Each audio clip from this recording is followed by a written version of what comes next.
This is my third hot chocolate of the day. No regrets. Let's get into it. Niching down. I feel like niching down as a startup, as a small company trying to find its way is a super powerful tool, right? And I'll give you an example. My own agency, we are a content marketing agency for the headless CMS space, right? A headless CMS is basically a type of software.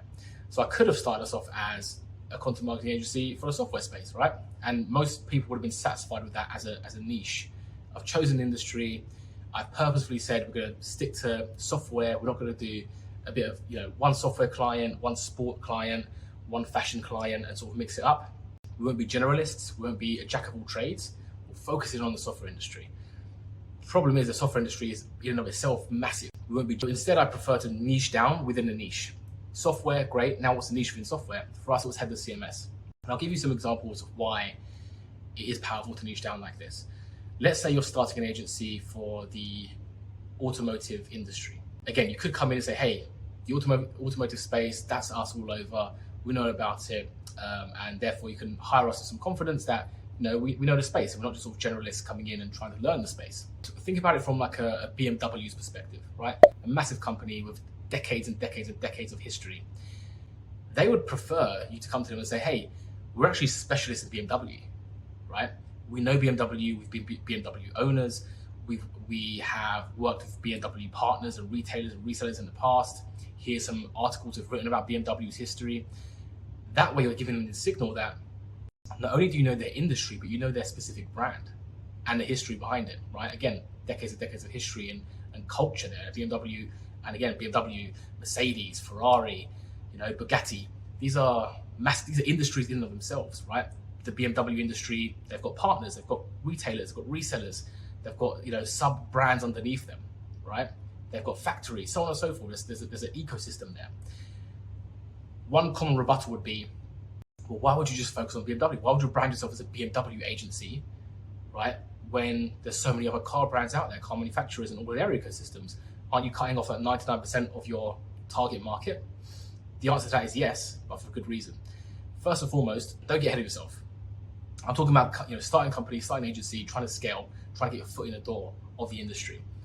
Again, if you're choosing a BMW or a Mercedes or an Audi or a Ferrari, that 1% of the industry is still huge, right? The automotive industry is multiple billions of dollars in size.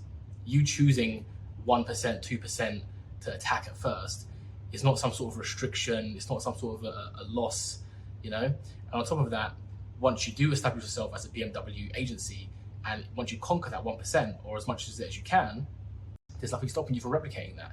You can go ahead and now start the Ferrari agency, just targeting Ferrari and their ecosystem, their history, their culture, becoming experts in what the kind of messaging they want to put out. And you can replicate it again and again and again until you conquer the entire industry if you want to do that. So there's no restriction here. There's nothing happening that can't be undone or that can't be replicated. So don't let that sort of narrative sway you away from niching down, that you're cutting off a lot of your opportunities because it can all be replicated. And it's just a great way to start, right? Again, going back to sort of why BMW would hire you, it's just so much more powerful for you to come to the table and give them a good reason to hire you over a generalist, right? Or to hire you when you've got no case studies, right? If you're brand new to the space, right? And again, this applies to any brand, any industry. We're talking about BMW and automotive here. You could be talking about Shopify and software, right? When you're telling them you're a specialist and you've got content and you've got opinions and you've got history with that brand, it gives them a very, very good reason to hire you over a generalist, right? Especially if you've got nothing else to show. If you're brand new, there's no case studies, nothing like that. You branding yourself as a specialist, as a lover of their brand, is a fantastic reason for them to at least try you out. As a small agency or a new agency just trying to get your foot into the door, I don't think there's anything more powerful than saying, hey, we specialize in exactly what you do, exactly your corner of the industry. For myself, I've seen it work. For others, I've seen it work. I think it's super powerful. But there are good counter arguments. So if you've got some counter arguments, drop a comment below. I want to hear them. I want to discuss them with you. But for now, I'm team niche. And I think you should be team niche too. I'm going to go ahead and finish my hot chocolate, and I'll see you next time.